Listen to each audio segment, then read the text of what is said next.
हम एक आम नागरिक हैं।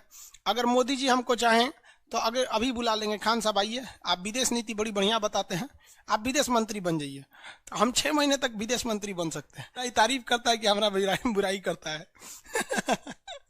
एक्चुअली में वो अपने बाप के होते ही नहीं, पड़ोसी की औलाद होते हैं। इससे ज्यादा सम्मान चाहिए। महिलाओं का सम्मान पूरे देश में केवल 2 लोगों ने किया, एक नरेंद्र मोदी, एक लालू प्रसाद यादव।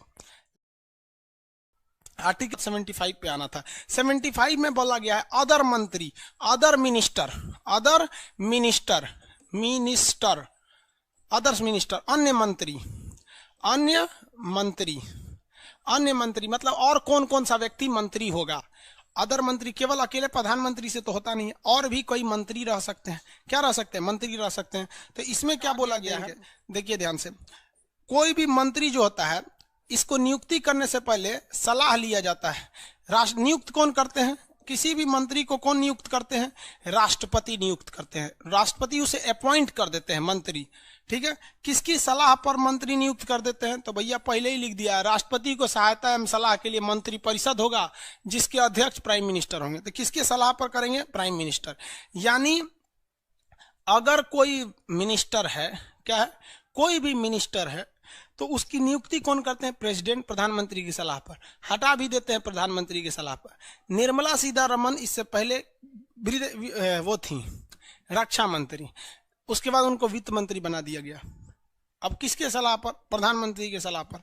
अब एक और चीज पूछता है कि कोई भी व्यक्ति कितने दिन तक बिना संसद का सदस्य बने रह सकता है? तो 6 मंथ तक रह सकता है। ये बाउंस कर गया होगा। हम एक आम नागरिक हैं। अगर मोदी जी हमको चाहें तो अगर अभी बुला लेंगे, खान साहब आइए, आप विदेश नीति बड़ी बढ़िया बताते हैं, आप विदेश मंत्री बन जाइए, तो हम 6 महीने तक विदेश मंत्री बन सकते हैं। जबकि हमारी देखेंगे तो ना हम लोकसभा के सदस्य, ना राज्यसभा के। मुखिया का तो चुनाव नहीं लड़े आज तक। संसद कहाँ से हो जाएंगे? तो हमें बनाया जा सकता है। कितने महीने के लिए? तो 6 मंथ के लिए। ऐसा हुआ भी है, ऐसा कई बार हुआ है। स्मृति ईरानी 2014 में अमेठी से चुनाव हार गई थी, वो नहीं जीती थी, बावजूद उन्हें शिक्षा मंत्रालय दे दिया गया। इसे कहा जाता है महिला सशक्तिकरण। और लोग मोदी जी पर कहते हैं कि महिलाओं का सम्मान नहीं करते हैं। इससे ज्यादा सम्मान चाहिए। महिलाओं का सम्मान पूरे देश में केवल 2 लोगों ने किया, एक नरेंद्र मोदी, एक लालू प्रसाद यादव। लालू प्रसाद यादव जी ने राबड़ी देवी को सीधे किचन से उठा के मुख्यमंत्री बना दिया। ये होता है महिला सशक्तिकरण। अब बाकी सब लोग तो कहते हैं महिलाएं, देखते हैं, इसको बोला जाता है महिला सशक्तिकरण। अंगूठा छाप राबड़ी देवी को सीधा मुख्यमंत्री बनाया। दूसरा कोई है माई का लाल जो इतना महिलाओं के बारे में सोचे? नरेंद्र मोदी को देखिए, 12वीं पास महिला को सीधे शिक्षा मंत्री बना दिया, स्मृति ईरानी, और वो भी तब जब वो हार चुकी थी चुनाव। ये होता है भैया महिला सशक्तिकरण। बाकी लोग को महिलाओं की चिंता है। मोदी जी सुन लेंगे तो हमारा गुस्साएंगे, ससुराई तारीफ करता है कि हमारा बुराई करता है।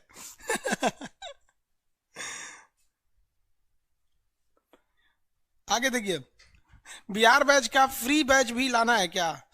भाई हम 11 रुपये में बैच लिया के पछता रहे हैं, सब घोड़ा गधा सब चल आया है, सब फ्री लाएंगे। कान पकड़ते हैं, कब 11 रुपये का ना लाएंगे हम। पढ़ने वाला लड़का आता है तो पढ़ाने में भी मन लगता है। 11 रुपये में सब चला है सब। कभी नहीं लाएंगे, लाएंगे भी तो मना कर देंगे ना। हम बहुत भावुक आदमी है, कभी कभी भावुक हो जाते हैं तो कह देते 1 रुपया में बैच आएगा, और फिर हमको कमेंट करके सुनाएगा सब। ये पद हो गया, समझ में आ गया। राष्ट्रपति के पद की चर्चा हो गई यहाँ पर। एक सॉरी मंत्री लोग के पद की चर्चा। एक और चीज यहाँ पर है, मंत्री में कोई भी मंत्री जो है वो किसके लिए उत्तरदायी होता है, ये सब आगे अब समझाएंगे। यहां तक समझ गया। मंत्रियों की नियुक्ति कौन करते हैं? राष्ट्रपति। किसके सलाह पर? प्रधानमंत्री की सलाह पर। बिना संसद का सदस्य बने आप 6 महीने तक क्या हो सकते हैं? मंत्री हो सकते हैं। स्मृति ईरानी संसद की सदस्य नहीं थी, 6 महीना बाद वो गुजरात में राज्यसभा की चुनाव जीत गई थी। समझ में आ गया? आगे बढ़े।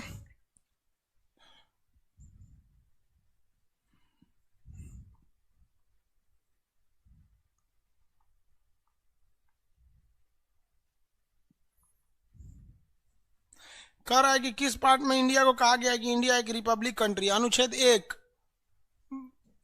Republic of India. यहां आप समझिए ध्यान से। अब इसको मंत्री परिषद क्या होता है, स्पष्ट कर दिया गया है कि राष्ट्रपति को सहायता एवं सलाह देने के लिए एक मंत्री परिषद होगा। राष्ट्रपति इसी मंत्री परिषद के सलाह के हिसाब से काम करेंगे, और नहीं तो राष्ट्रपति को लतिया दिया जाएगा आर्टिकल 61 के तहत, जिसे कहा जाता है महाभियोग। राष्ट्रपति को प्यार से लतिया देना इम्पीचमेंट कहलाता है। क्या कहलाता है? इम्पीचमेंट कहलाता है। तो राष्ट्रपति को यहाँ कहने के लिए कहा गया है कि सहायता एवं सलाह के लिए काम करेगा। असली वही होते हैं, ये केवल साइन करने के लिए होते हैं, सहायता एवं सलाह देने के लिए। आगे बढ़ते हैं लोग। देखिए मंत्रिपरिषद का अध्यक्ष कौन होता है? प्रधानमंत्री होते हैं। प्रधानमंत्री डिसाइड करेंगे किसे किसे मंत्री बनाना है। प्रधानमंत्री राष्ट्रपति को सलाह देंगे तो राष्ट्रपति नियुक्त कर देंगे। तो क्वेश्चन स्पष्ट आएगा कि मंत्री परिषद की चर्चा 74 में, प्रधानमंत्री की चर्चा 74 में, मंत्रियों के बारे में जो प्रोविजन दिए गए हैं, जो प्रावधान दिए गए हैं, जो अदर बातें की गई हैं, वो किसमें किया गया है? 75 में। 75 में प्रधानमंत्री की चर्चा नहीं है। क्यों नहीं है? क्योंकि यहाँ नियुक्ति में स्पष्ट बोला गया है कि मंत्रियों की नियुक्ति राष्ट्रपति प्रधानमंत्री की सलाह पे करेंगे। तो इसका मतलब पहले आप प्रधानमंत्री को बता दीजिए। तो यहाँ प्रधानमंत्री की चर्चा और मंत्री परिषद। मंत्री परिषद समझिए, जिसे इंग्लिश में कहते हैं काउंसिल ऑफ मिनिस्टर। आर्टिकल 73, देखिए ये समझ में आ गया ना। अब आर्टिकल की चर्चा नहीं, अब कॉन्सेप्ट की चर्चा है। समझ में आ गया यहाँ पे, ये मंत्री परिषद है। अब हम आर्टिकल इसके बारे में कंप्लीट बताना चालू करते हैं। इतना ही रहने देते हैं, इसको अच्छे से रिवाइज कीजिएगा। रिवाइज करेंगे आपको फायदा है, नहीं तो क्या दिक्कत है, अगली बैच में इससे ज्यादा लड़के आएंगे। इसलिए आप कभी भी मेहनत कीजिए। कुछ लड़के जो होते हैं ना, वो अपनी बाप का भी बात नहीं सुनते हैं। ऐसे डिफेक्टेड लड़के होते हैं, एक्चुअली में वो अपने बाप के होते ही नहीं, पड़ोसी की औलाद होते हैं। समझ में आ गया? तो आप पड़ोसी की औलाद से नहीं जीत सकते, छोड़िए उन सबको। आप अपना पढ़ाई पे ध्यान दीजिए। ये लोग केवल जनगणना के काम में आते हैं, जो उल्टा सीधा कमेंट करते हैं ना, ये कुछ बनने होने वाले नहीं, नौकरी नहीं होगी, जनगणना के काम में आएंगे, चल जाएंगे इस दुनिया से।